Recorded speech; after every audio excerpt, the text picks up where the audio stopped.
네. 자, 그러면 오늘 증시 또 개장 상황 한번 체크해 봐야겠죠? 이베스트 투자증권의 염승환 이사님 모시겠습니다. 어서 오십시오. 네, 안녕하세요. 안녕하세요. 반갑습니다. 염회사님은 참 이 박진감 넘치는 장개장 시간에 안녕하세요. 딱 부드럽게 나오시는 게 안정감을 주시는 거예요. 늘 한결 같으시죠? 네.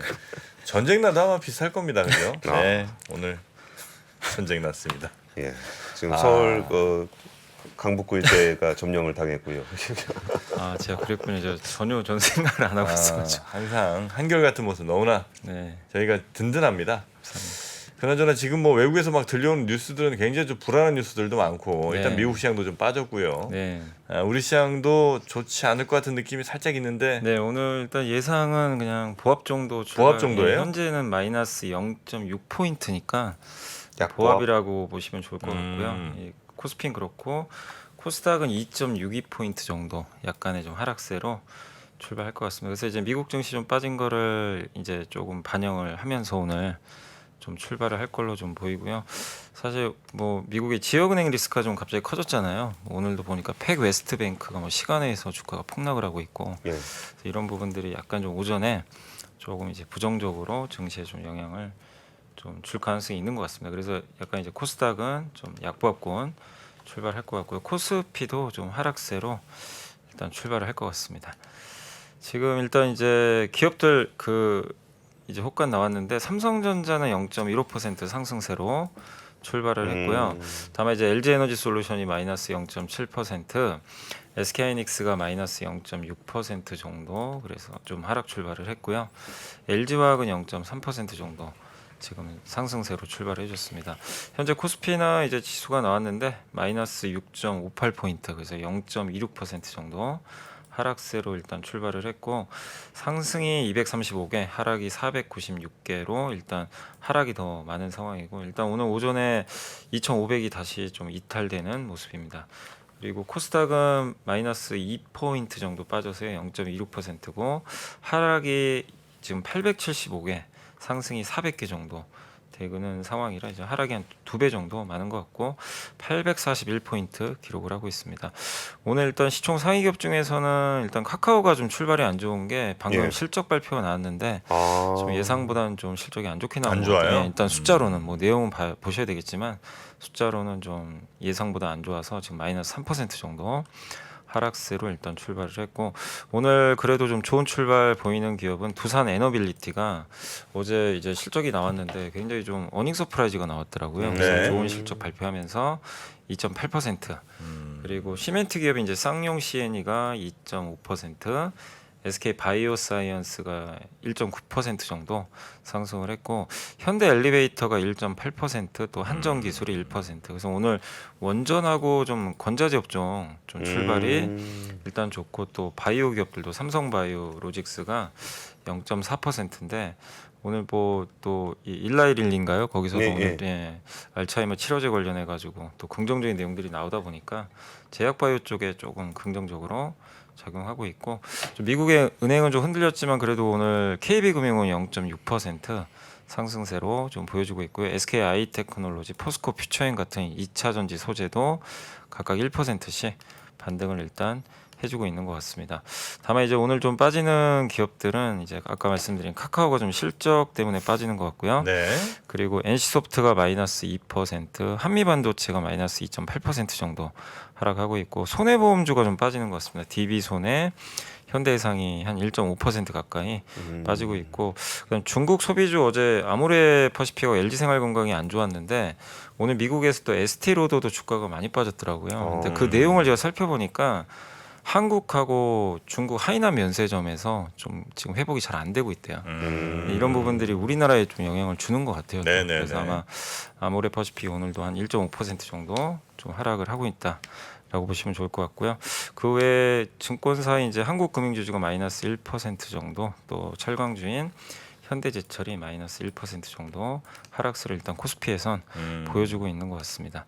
그리고 코스닥으로 넘어가면 일단 오늘 시총 상위 기업들 중에서는 어제 에코프로 그룹이 좀 많이 빠졌는데 오늘 오전에는 일단 에코프로빔이 다 좋네요. 1.2%, 에코프로가 1.3% 상승하고 있고 LNF도 0.8%. 그래서 2차 전지 소재는 오늘 오전 출발은 좋은 모습이고 어제 또 셀트리온 그룹주가 좀 흔들렸잖아요. 네. 근데 일단 오늘 셀트리온 헬스케어는 좀 강보합 정도 그래요. 유지하고 있고 셀트리온 제약도 0.3% 이렇게 좀 강보합권은 유지하고 있습니다. 그리고 요즘에 이제 제일 좋았던 섹터가 엔터주인데 예. 오늘은 이제 JYP 엔터가 마이너스 1%로 조금 하락세를 오전에 좀 보이는 것 같습니다. 특징주로는 뭐 오늘 아주 이렇게 크게 오르는 기업은 없는데 뭐 골프존이나 메디톡스, 뭐 알테오젠 같은 기업들이 1% 정도로 좀 반등을 해주고 있고 다만 이제 많은 기업들이 좀 빠지고 있는데 오늘 심텍이 가장 안 좋은 것 같아요. 이게 좀 적자 폭이 굉장히 또 크게 확대가 된 것 같더라고요. 네, 그래서 네. 심텍이 마이너스 4% 정도 실적 충격으로 빠지고 있고 바이오니아가 마이너스 2% 그리고 위메이드가 마이너스 2% 정도 빠졌고요. 에이스테크, 이오테크닉스가 1.6% 정도 하락세 보이고 있습니다. 오늘 좀 반도체 소부장 쪽은 약간 그 엔터주하고 이쪽은 오전에 업종으로 좀 밀리고 있다라고 보시면 되겠습니다. 네. 그래서 이제 코스피는 마이너스 8포인트 그리고 코스닥은 이제 2차 전지가 좀 오르다 보니까요. 약간 이제 좀 지수가 회복되는 그런 모습인 것 같습니다. 네. 그리고 오늘 이제 수급 상황은 개인 투자자분들이 코스피를 718억 정도 오전에 많이 매수하고 있고 주로 사고 있는 업종은 이제 전기전자 서비스 업종 여기 서비스 업종에 카카오가 들어가니까 아마 저가 매수하시는 것 같고 외국인들은 오늘 한 2억 매수라서 좀 보합인데 그래도 전기전자를 170억 정도 많이 사고 있고요. 반면에 서비스 업종 아마 카카오를 좀 파는 게 아닌가 이렇게 추정을 하고 있고 기관은 지금 오늘 700억을 팔고 있거든요. 근데 뭐 사는 업종은 없습니다. 그냥 다 전 업종 다 지금 매도를 하고 있다라고 보시면 되겠습니다. 네.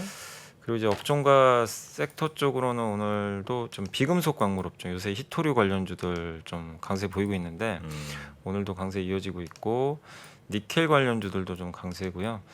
그리고 오늘 또 일부 이 탈모 치료제인가요? 이게 섹터로는 탈모 치료제 쪽이 조금 올라간다라고 좀 나와 있고 그리고 도시가스 업종이 좀 일부 반등해주고 있고요. 도시가스. 예, 여기에 네. 이제 사실 이제 주가 조작 관련된 그때 예. 예, 아주 크게 오르는 건 아닌데 오늘 뭐 삼천리가 좀 서울가스가 좀 반등하고 있어서 도시가스 업종도 약간 좀 플러스권 유지하고 있습니다.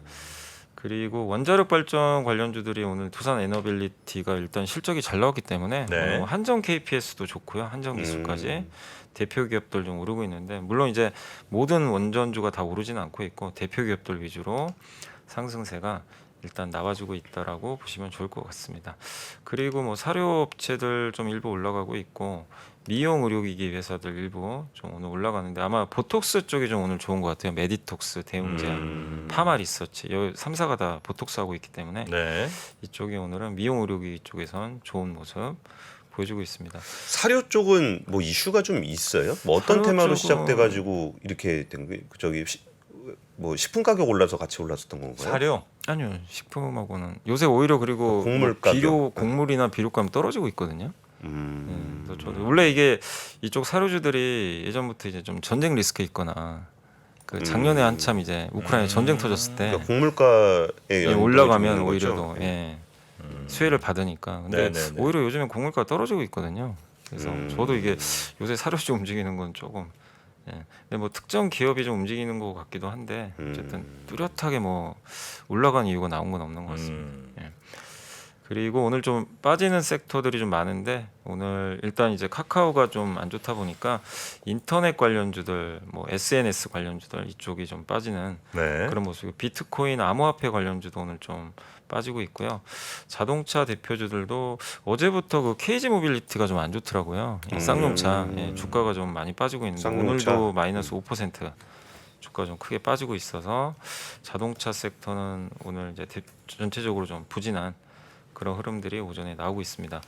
그리고 이제 온라인 교육 업체들도 일부 약간 밀리는 모습이 좀 나오고 있고 오늘 반도체 소부장도 오늘 일단 오전에 AMD가 좀 오늘 좀 그 안 좋았잖아요. 그러다 예, 예. 보니까 AMD 실적이라든가 퀄컴도 시간에서 주가 좀 빠지고 있는 것 같더라고요. 그래서 미국 반도체 부진으로 한국의 반도체 소부장도 좀 약세고 그리고 삼성전자 하이닉스가 지금 일단 마이너스권 보이고 있기 때문에 반도체 업종들은 오늘 좀 부진한 그런 상태인 것 같습니다. 네. 에코프로 계열사들이 조금 마이너스 반라 그랬네요. 예, 아침엔 아까 플러스권이었는데 네, 그럴게요. 예, 지금 에코프로가 마이너스 1.7%, 에코프로 BM도 마이너스 1%, LNF는 좀 보합권이고 그러네요. 네. LNF는 얼마 전에 좀 많이 빠졌었죠. 많이 빠졌죠. 예. 네. 그래서 오늘 뭐 2차 전지가 다 안 빠지는 건 아닌데 그래도 어제부터 조금 이제 어제 LG엔솔도 많이 빠지고 좀 변동성이 많이 확대는 되는 것 같습니다.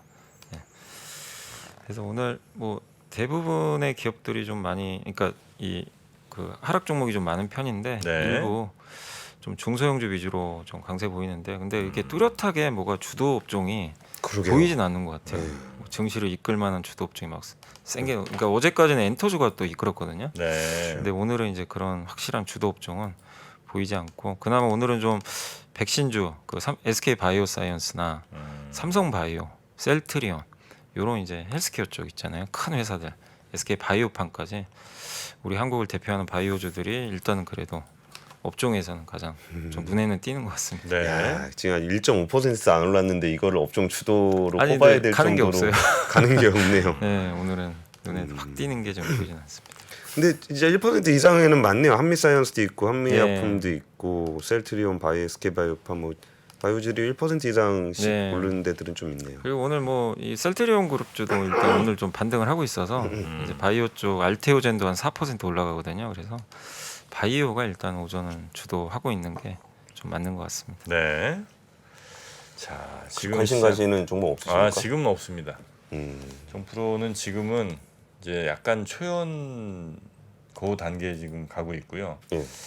아주 심각하게 고민 중입니다. 다 뺄까?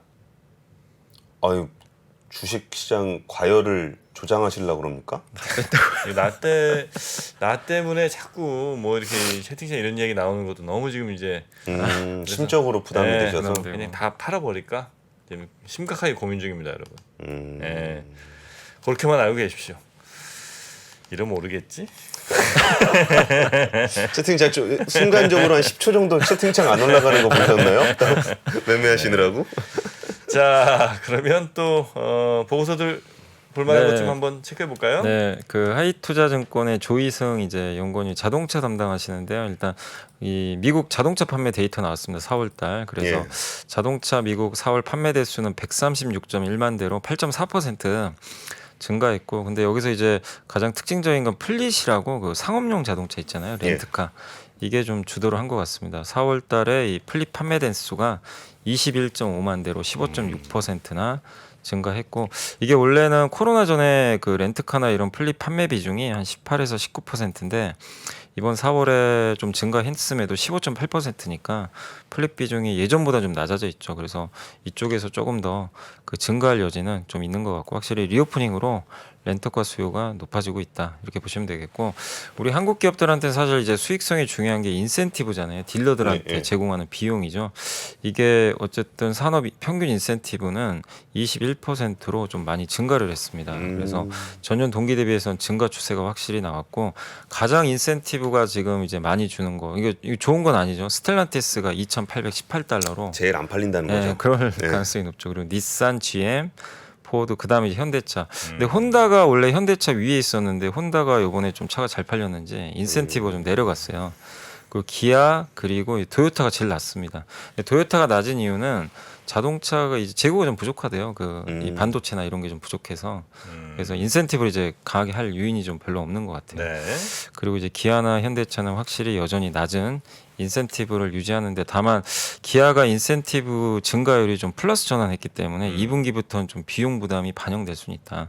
그 점은 좀 염두에 두시면 좋을 것 같고 그러나 전반적으로 현대차 그룹의 인센티브는 여전히 산업 평균 대비해선 좀 낮다. 산업 평균이 1,600달러니까 현대차가 1,000달러거든요. 그래서 아직은 이렇게 낮은 위치에 있다. 이렇게 보시면 되겠고 대부분 이렇게 많이 인센티브가 떨어져 있는데 아무튼 이제 조금씩은 반등하고 있고 요게 이제 현대 기아가 위치한 이 포지션 되게 좀 낮은 위치에 아직은 머물러 있다고 보시면 좋을 것 같습니다. 그리고 이번에 이제 좀 특징적이었던 거는 혼다, GM, 현대차 그룹, 테슬라가 점유율을 확대했는데 사실 미국 시장 하면 미국과 일본이 그냥 다 독보적으로 잘했잖아요. 그동안은. 근데 여기에 틈이 좀 생기기 시작을 했대요. 10년 이온 양강 구도가 좀 균열이 생겨서 그걸 누가 지금 비집고 들어갔냐? 현대차랑 테슬라가 비집고 들어가고 있다. 왜냐면 요 밑에 좀 약간 이제 미미하긴 하더라도 그래프가 이 위에가 현대차고요. 이 맨 밑에 있는 게 이게 테슬라거든요. 올라오는데 요게 이제 미국차 점유율, 요게 이제 일본 빅3입니다. 확실히 이제 예전보다 많이 꺾이고 있거든요. 근데 요거를 현대차 그룹이 좀 잘 틈새를 좀 파고들고 있다. 이렇게 보시면 좋겠고 합산해 가지고 지금 10.6% 정도 양사가 점유율을 지금 여전히 좋은 쪽으로 잘 차지하고 있는 것 근데 같습니다. 일시적인 것 같지는 않아요. 네, 일시적인 것 두 자릿수 올라온 게 좀 추세적으로도 네. 좀 괜찮은 것 같아서. 근데 물론 뭐 그렇다고 해서 저게 뭐 20% 30% 간다 이런 건 아닌데 네. 그래도 10%대는 좀 안착할 수 있을 것 같은 네. 판매 점유율인 것 근데 같습니다. 확실히 이번 데이터를 보면서 좀 이제 아쉬운 거는 전기차 영향을 좀 받더라고요. 확실히 예. 인플레 그 수혜를 못 받다 보니까 네네네. 확실히 그 아이오닉이나 기아 EV6 판매가 좀 많이 줄어든 수치는 좀 거의 한 나왔던 반토막 것 났죠. 네, 네. 많이 좀 떨어졌더라고요. 자 그리고 또 어떤 이제 리포트인가요? 하나증권의 유재선 최운샘 연구원님이 그 유틸리티 이제 한국전력 얘기인데 예. 주주분들도 굉장히 힘들어하시는 참 기업이죠. 근데 이제 믿음이 사라졌다 유금 규제. 그러니까 왜냐하면 2020년 12월부터 연료비 연동제, 연료비에 이제 연동해서 전기요금 왔다 갔다 하겠다는 건데 이게 사실상 유명무실해졌다. 그래서 한국전력은 작년에 이제 33조 원 규모 영업 적자. 충격을 좀 받았고 사실 연료비 연동제 통해서 전기요금이 적절히 반영된 사례는 과거 9차례 조정이 좀 있었는데 그중에 3번밖에 없다고 하더라고요. 그러니까 이번 23년 2분기 요금 조정도 지금 해야 되는데 아직까지 지금 확정이 안 됐거든요. 사실 4월 셋째 주 정도에 했어야 되는데 네. 지금 아직도 확정이 안 돼서 좀 미뤄진 그런 상태고 근데 이제 이게 지금 한국전력의 문제가 지금 손실은 계속 커지는데 이거를 전기요금이나 뭘 사채 발행을 해서 이제 메꿔야 되거든요. 근데 한전체 발행이 늘어나는 만큼 비용은 더 많이 증가하고 네. 영업이익이 흑자 전환을 해도요 단기 순손실이 지속될 가능성이 높은 게 왜냐하면 계속 재무 부담 있을 수밖에 없기 때문에 2023년 상반기는 또 원자재 가격이 지금 가격이 떨어진 게 지금 반영되는 게 아니라 몇 달 또 이게 레깅이라 그러죠. 약간의 예, 예. 텀이 생겨요. 그래서 지금 여전히 높은 원자재가 반영이 되다 보니까 상반기까지는 대규모 적자 불가피하다 이렇게 보고 있고 그래서 하반기에 정말 대규모 뭔가 전환이 나오지 않는 이상 올해도 적자 가능성이 높고요. 사채 발행 환도를 어쨌든 더 이 좀 5배에서 6배로 규정된 이 배수를 좀 늘리든가 아니면 급격한 전기요금 인상 외에는 지금 방법이 없다. 이렇게 좀 적어주셨고, 요게 사실 이제 그 지난 10년 동안의 유연탄하고요 LNG 단가거든요. 예, 근데 뭐 보셨다시피 그냥 역대급으로 다 올라왔기 때문에 근데 이만큼 올라왔는데 전기요금을 이제 올리지 않고는 딱히 사실 좀 방법이 없는 거죠. 근데 요금을 사실 많이 못 올렸잖아요. 그래서 결국 이제 이분이 하신 얘기는 달라질 것들과 달라져야 할 것들인데 과거에 이제 종량제 봉투 얘기를 좀 비유하신 것 같더라고요. 그러니까 옛날에 우리가 음식물 쓰레기 포함해서 이거를 돈 사 이제 비닐봉투 사가지고 예. 버린다 상상도 못했죠 당시에는. 옛날에는 음식물 쓰레기 버리는데 돈 저는 모르는 일입니다라고 얘기하고 싶습니다. 예전에 이제 그랬다고 그러더라고요. 그랬어요, 정프로님? 이게 음식물 95년도. 쓰레기? 아니요. 95년도. 일반 쓰레기 네. 그 종량제 봉투 없이 원래 종량제 하는 거 아니었어요? 저는 뭐 지금은 이제 당연한 초등학교 걸로. 때부터 예. 그렇게 했던 것 같은데요. 근데 이게 이제 95년 이후부터 95년이 네. 그러니까 제 초등학교 네. 때부터. 그러니까 나이로 놀리려면 김포로도 있어야 되는데. 네. 90년대 초등학생. 95년 초등학생이죠. 네. 네. 아유, 알겠습니다. 힘들었습니다 그때. 네. 네. 일일이 다 그 분리수거하느라고. 네. 고생하셨네요. 네. 근데 이제 이게 95년 이후부터는 우리가 이제 일상적으로 이제 여기에 대해서 뭐 아무런 뭐 얘기 안 하잖아요. 뭐 당연한 거니까 이제는 우리 이제 습관이 됐는데 이분 이제 의견은 뭐냐면 전기요금 동안 이제 복제 영역에서 좀 벗어나서 산업의 영역으로 좀 옮겨져야 되는 거 아니냐 좀 이런 얘기를 좀 하셨고 이게 공기업의 책임으로 온전히 종속될 수 있는 작은 규모면 지금 그냥 이런 구조도 유지할 수가 있는데 예. 워낙 지금 커졌잖아요. 사실 또 알리백이라고 신재생 에너지 사업도 지금 해야 되는데 재무적 부담이 이 한 공기업이 좀 감당하기 어려울 정도로 좀 커진 것 같다. 이런 좀 내용의 의견입니다. 그래서 한국전력에 대해서는 좀 타픽 의견을 좀 여전히 제시해 주셨고 어쨌든 이걸 좀 개선하려면 킬로와트당 20원 정도는 좀 올려야 되는 것 같아요. 그러면 연간 11조 원 정도 이 좀 이익이 좀 개선이 될 거라고 합니다.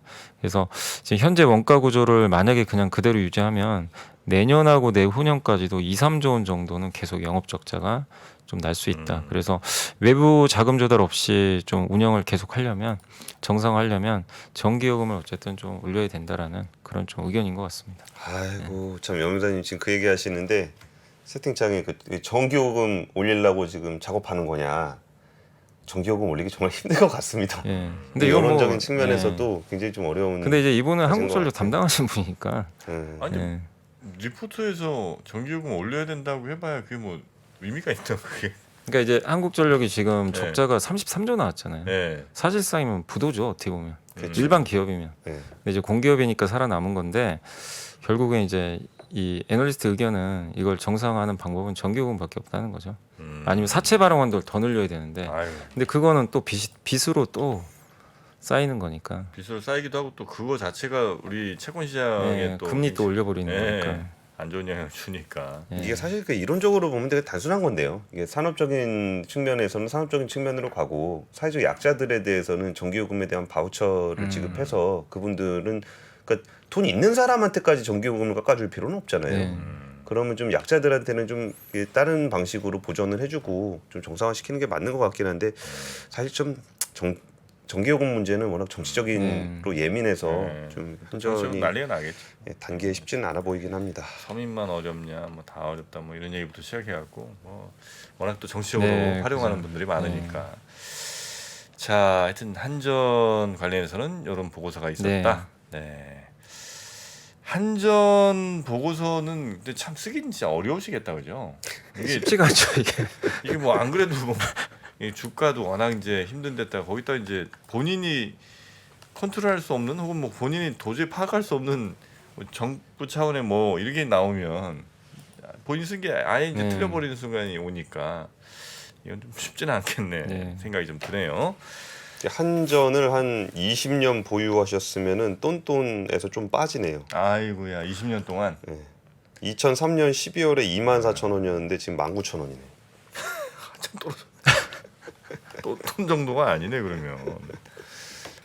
배당 좀 받으셨으면. 근데 그때도 이제 종량제 봉투가 있었다 이거죠. 2004년. 그때 있었죠. 와 근데 그게 95년 95년부터 있다고 하죠. 그때부터 종량제 봉투가 있었어요? 그러니까 저도 기억은 가물가물 한데 95년엔 난 없었던 것 같은데. 전 태어나 보니까 종량제 봉투가 있었다고 얘기하기에는 좀 그러셨을 수 있는데. 그 정도는 좀 무리인가요? 그래서 기저귀를 종량제 봉투에 버리셨다. 아니 근데 진짜 제가 아무리 생각해도 그 95년쯤에는 대전만 없었나? 제 이제 대전에 있었으니까. 근데 뭐 지역별로 하고 안 하고 했나요 혹시 그런 건가? 그게 아마 근데 지자체별로 좀 그런 일찍 거예요? 들어온 데가 있고 늦게 들어온 데가 있을 수는 있어요. 근데 95년도에 종량제 봉투가 있었다. 95년도에 여러분 좀 기억나시는 분들 있으면 한번 좀 알려주시기 바라겠습니다. 그래요. 그때는 쓰레기 진짜 막 버렸던 것 같긴 한데. 네 맞아요. 그때 그냥 다 모아서 한 번에 분리수거 버렸었죠. 뭐 그런 게 좀 없었던 것 같기도 하고 네, 기억에. 분리수거도 예. 잘 안 하고 그냥 버리고 맞아요. 아니면 뭐 이렇게 집마다 이렇게 페인트통 같은 거 있잖아요. 그런 거에다 그냥 태웠어요. 태웠나요? 태운 사람들 많았어요.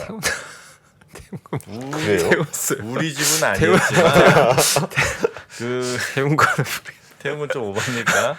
네, 그리고 집에 웬만한 그냥 쓰레기는 거기다 태우고. 혹시 뒷산에 묻고 그러진 않으셨어요? 아유. 근데 제 어렸을 때 기억은 저런 이제 공터 같은데 뭐 태웠던 그런 걸 본 적은 많았던 것 같아요. 그리고 초등학교 학교마다 때. 영현아님 본인 집에서는 안 아니요, 했지만 저는 아니죠. 정프로네 당연히 안 집에서는 했을 했어요. 것이다. 여기 막 이런 공터 같은데 막 이런 그래. 드럼통에 넣어가지고 그 소각장이 그런 다 경우도 있었다니까. 있었던 것 같아요. 웬만한 저 옛날에. 건물들은 소각장이 다 있었어요. 학교에도 당연히 소각장이 있고. 맞아요. 학교 소각장 있었어요. 네. 맞아요. 학교에 있었어? 네. 학교에 있었던 것 그러면 같아요. 다 이 저 맞아요. 기억난다. 있었던 것 같아요. 자, 하여튼 마구 버렸던 옛날이 있었고요. 지금은 이제 굉장히 많이 좋아졌죠. 지금은, 지금 진짜 외국 다녀보면 우리나라처럼 잘하는 데가 별로 없는 것 같아요. 분리수거. 아직도 뭐 플라스틱이면 이거 그냥 다 같이 버리는 나라도 굉장히 많은데 우린 비교적 잘 하고 있는 것 같다는 생각이 좀 듭니다. 제 지난주에 그 분리수거에서 그 페트를 재활용하는 그 새로 만든 공장을 한번 갔다 왔거든요. 네.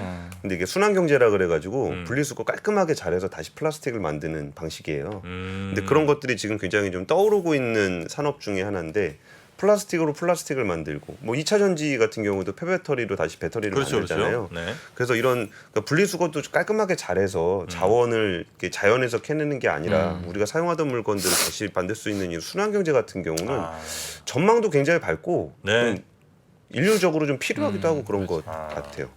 이제는 리사이클링의 시대가 아니고 업사이클링의 시대입니다. 업사이클. 재활용뿐만 아니라 다시 할 때 그 더 높은 가치로 만들 수 있는 무언가를 만들어야 되는 거예요. 그냥 버렸던 거 다시 어떻게든 뭐 써보자 이 정도 수준으로 끝나서는 안 됩니다. 쓰레기가 자원인 시대. 예, 어떻게 좀 어디서 들어본 얘기인 것 같긴 합니다. 네, 국회 쪽으로 좀 갈까요? 네. 혹시 뭐 또 준비한 거 있으신가요? 예, 마지막으로 네. 이제 뭐 짧은 내용인데 네. 오늘 뭐 기사가 안 그래도 나왔더라고요. 그래서 애널리스트 분이 쓰셨는데 KB증권에서 이제 중국 반도체 장비 수출 통제 연장 했다라는 이제 언론 보도 파이낸셜 타임즈가 오늘 새벽에 좀 보도가 있었습니다. 중국 반도체 장비 수출 원래 10월에 만료가 되거든요. 그러면 하이닉스나 삼성전자는 이제 이거 허가 못 받으면 이제 미국 장비 또 못 쓰는 건데 다행히 이제 1년 정도는 더 연장을 했습니다. 어쨌든 또 이게 1년마다 받아야 되니까 좀 피곤하긴 한데요. 어쨌든 24년 10월까지는 1년 연장할 걸로 지금 언론에선 지금 보도가 됐고 삼성전자가 시안에 낸드 공장이 있고 SK하이닉스가 우시에 디램 공장, 다른 옛날 인텔 공장이죠. 요거 낸드를 갖고 있는데 이렇게 되면 이제 공정 업그레이드가 또 가능해지거든요. 그래서 일단 만약에 이게 사실이라면 불확실성이 해소됐고 또 최근에 중국 반도체 업체들이 계속 막 투자해서 쫓아한다라는 그런 내용들이 좀 있었는데 그걸 또 동시에 견제할 수 있어서 일단 단기적으로는 중국 리스크는 좀 완화될 수 있다. 그런 내용이니까 참고하시면 되겠습니다. 네. 요새 중국 반도체 장비 회사들이 돈을 엄청 번대요. 중국 반도체 장비 회사. 네, 원래 퀄리티 떨어져가지고 거의 네. 장사가 안 했었는데 네네. 일본이랑 미국 거 안 들어가니까 네. 자국에서 좀 후진 거 그냥 계속 쓴다 그래가지고 막 네네네. 몇천억씩 번다 그러더라고요. 그게 이제 그냥 그 회사들이 돈 벌고 끝나는 거면 차라리 저는 괜찮겠는데 그래서 그 회사들이 기술 개발을 하고 또 투자하고 이렇게 해서 진짜 이 이제 우리가 견제하는 게 자칫 그들의 실력을 더 높여서 역전의 발판으로 삼거나 한 순간이 오지 않을까 하는 걱정이 그렇죠. 살짝 좀 됩니다. 네. 예전에 일본 그렇게 반도체 다 뭐 전 세계 제패할 때 그러다 이제 미국이 조금 태클을 걸 때 그냥 대충 넘어가다가 지금 우리나라한테 완전히 역전 나간 거 아닙니까? 그건 좋은 거. 그건 좋은 거죠. 그건 좋은 거 아니에요? 근데 이제 그 좋은 상황이 다른 데에서 일어나면 그건 나쁜 거. 그렇게 돼가는. 그렇죠. 그럴까봐 이제 좀 걱정입니다. 자 리포트들 쭉 살펴봤고요. 시장 다시 한번 지금 어떻게 가고 있습니까? 지금 시장 분위기 좀 지금 SK 아까 이노가 들어본 갑자기 막 올라와요. 이노. 네, 실적 발표 좀 전에 한 것 같은데 네, 이노. 이노가 3%. SDI하고 네. LG엔솔은 강보합 정도인데 영업이- 이노는 좀 올라오네요. 이노가 바이오 몇몇 업종들이 조금 두각을 좀 나타내기도 하네요. SK 이노베이션이 아마 시장 예상 대비 58% 더 잘 나온 걸로 지금 여기 표시가 돼 있네요. 서프라이즈가 네, 나왔구나. 그래서 예상보다 좀 잘 나와서 아마 배터리 주식 올라가는 중에는 정프로님은 SDI. 자 그러면 너 주식 그만한다 나. 그만할라. 아유. 예 어제 얼마나 욕을 먹었던지 제가 2차전이 들어갔다고 왜 늦게 그러셨어요? 공시 왜 공시 왜 늦게 왜 늦게 했냐고. 공시라고 하지 말고 정시라고 하나 좀 정시 사이트를 하나 만드시죠. 주식 이제 그만하려고요. 주식 뭐 해서 뭐 맨날 말아먹는 거 뭐. 근데 조만간 다 정리하고 계좌 털어서 여러분께 다시 한번 텅 빈 계좌 공시 한번 하겠습니다. 그러면 정부님 그거 안 하시면은 네. 저희 방송 콘텐츠 내용이 반으로 줄어들 텐데 어떡하죠? 그래 그럼 그것 때문에도 좀 하긴 해야 되겠네. 네, 필요합니다. 좀 더 하겠습니다. 필수제입니다. 자 우리 영희사님과 함께 오늘 증시 개장 상황 쭉 살펴봤고요. 금요일 내일입니다. 내일은 어린이날이고요. 네.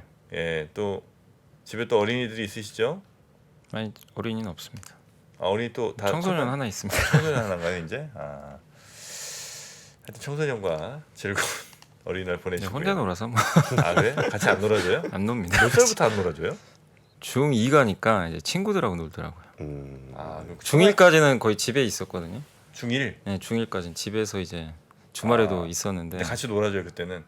아니 뭐 그렇게 자주 놀아주는 편은 아닌데 그래도 집에 있으니까. 예. 예. 근데 이제 중2부터는 나가요? 이제 자기 또래 안 들어와요? 안 들어오는 건 아니죠. 들어오긴 들어와야죠. 아, 그러니까. 아니 안 들어오면 안 되죠. 아, 근데 이제 주로 근데 중3 되니까 이제 점점 늦게 들어오더라고요. 아 그래요. 점점. 그럼 이제 그때부터 이제 사실상 끝이라고 봐야 되겠네, 그죠? 뭐 끝은 아니죠.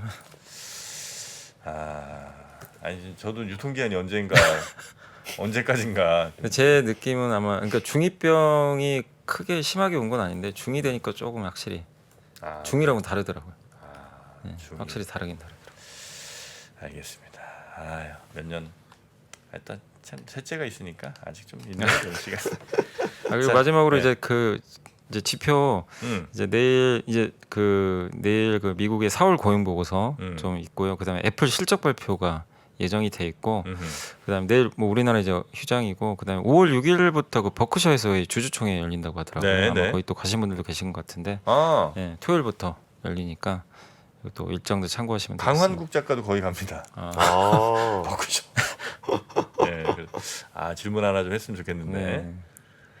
자, 그런 일정들이 네. 예, 기다리고 있습니다. 자, 여미사님 하여튼 주말 편히 보내시고요. 다음 주 월요일에 뵙겠습니다. 네, 감사합니다. 고맙습니다. 감사합니다. 네, 그리고 감사합니다. 저 우리 한문도 교수님이 가시면서 한 말씀 네. 해주셨는데 예. 중요한 얘기를 해주셨습니다. 아, 한문도 교수님이 더 크래쉬라고 책을 내셨대요. 아니 그런 중요한 얘기를 왜 하나로 하셨어요? 네, 혹시 부동산 관심 있는 분들 와, 더 크래쉬. 제목은 약간 좀 근데 주제는 부동산. 예, 세다. 야, 세다. 예. 네. 남도 교수님의 더 크래쉬라는 책도 한번 부동산 관심 있는 분들은 보셔도 좋겠습니다. 자, 여미사님 고맙습니다. 네, 감사합니다.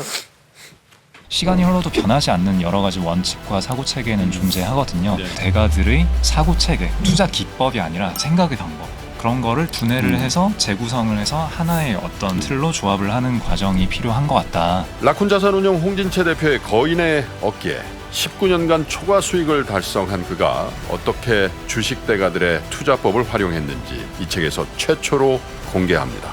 대가들의 검증된 투자법을 여러분의 눈으로 직접 확인하시죠.